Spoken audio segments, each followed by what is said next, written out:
Y'all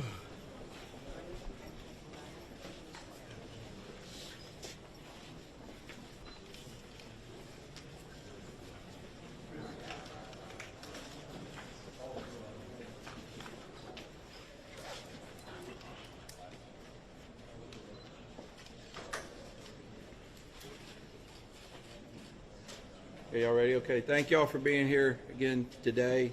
Larry Leitha, Kerr County Sheriff. I'm going to kind of go over some brief notes with y'all real quick, then I'm going to pass it on to the mayor. Hundreds of first responders remain along the Guadalupe River in Kerr County working to reunite families. The large search and rescue effort, including local, state, federal, and volunteer agencies, continue. As of 8 a.m. Central Time, 87 deceased have been recovered in Kerr County, including 56 adults and 30 children. Identification is pending for 19 adults and 7 children, with 1 additional person still unidentified. At present, 5 Camp Mystic campers and 1 counselor still remain unaccounted for. We ask private boats to stay off the Guadalupe River to allow search and rescue teams to operate without any interference. This is a tragic time for us. We're so grateful and thankful for all the resources that have been provided to us to do this job. And I can assure you we will not stop until this mission is complete. At this time, I'm going to turn it over to City Mayor.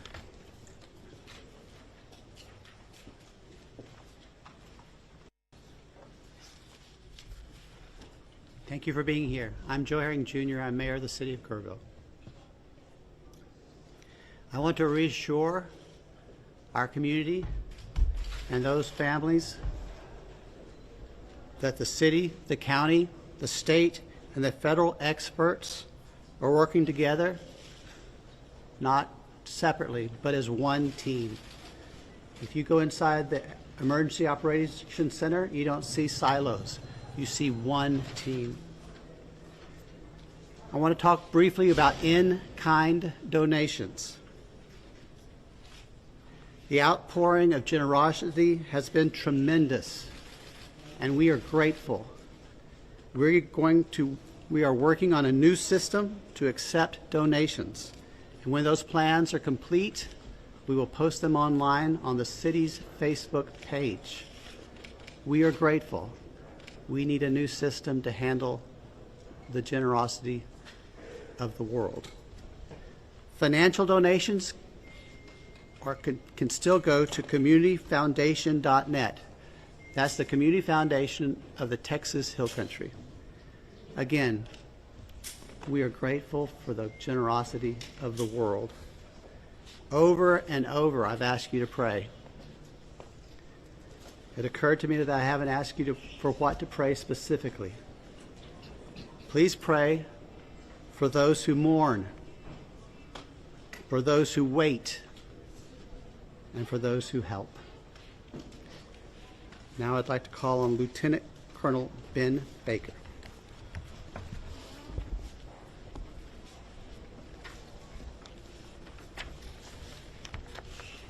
Morning, everyone. Thank you for being here. My name is Ben Baker, Lieutenant Colonel for Texas Game Wardens. I'd like to start out by thanking the Mayor, Sheriff, Chief, our local state partners, Texas Department of Public Safety, and the many others that have responded to this tragic event. We as Texas are strong, and together we face adversity. Your Texas Game Wardens responded in the early mornings of Friday to this tragic event, along with many other local and state partners. Since the early mornings of Friday, your Texas Gamers have had over 300 game wardens in the area, serving the people of the state of Texas and the citizens of Kerr County. Among that, we've searched 26 river miles since the tragic event has started. We've had approximately 444 rescues, 30 recoveries. Some of our resources and assets we have dedicated to this tragic event include 2 helicopters with hoist teams, 12 drone teams, 10 K-9 units, 9 swiftwater boat crews, 15 airboats, 16 UTVs, and 169 four-wheel drive vehicles. Your Texas Game Wardens will remain here in serving the community. We just ask you to continue to pray for the victims, for the families, for your first responders, for everyone involved. We'll open it up now to questions. If anybody has any. Can you talk about how challenging it is for you guys in the mud, the big trees? What's it been like, the difference in rain? No, thank you for that question. Extremely challenging. You know, we've got, of course, your Texas Game Wardens out there, your local, your state partners, Texas Task Force 1. We've got the National Forest Service out there. We've got A&M Forest Service. We've got numerous responders with specialized capabilities where we've got these large pile of debris. And with our canines and you know, when we're trying to make these recoveries, these large piles can be very obstructive. And to get deep into these piles, it's very hazardous. And those specialized teams have to go in there layer by layer because our first responders, also the safety of them is concerned. So it's extremely treacherous, time-consuming, it's dirty work, the water's still there. So we're having to go layer by layer, peeling these off to make those recoveries. So we're... What about mentally? Like when you guys stumble across someone who may be deceased, how do you process that? Absolutely. We process it the best we can. We have professionals in place, our crisis intervention team. All the agencies have some members representing there, and officer wellness is a first responder wellness is a key component to these operations. So we're maintaining and monitoring our officer wellness, our first responder wellness. We're making sure they have the support. It's very tragic whenever you see human life. But to see a child and that loss of life is extremely tragic. More rain I is have a expected question. to come down west of us, and eventually it's going to get down to Guadalupe River. Is that going to put a halt to the searches? And if not, how are you going to change the trajectory of the search and rescue operations? So with the water coming down, that is always a concern, and I'm sure you've been monitoring the last couple of days where we've had some reports of maybe some additional water coming in. Obviously, that's going to impact the search and recovery efforts. You know, us with numerous other agencies do have air capabilities, drone capabilities. We've got numerous fixed wing, rotary helicopters here.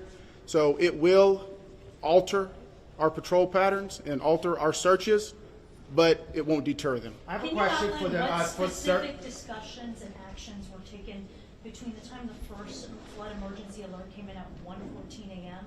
and then when the river first started flooding homes hours later? What were the specific actions and discussions that happened in those hours?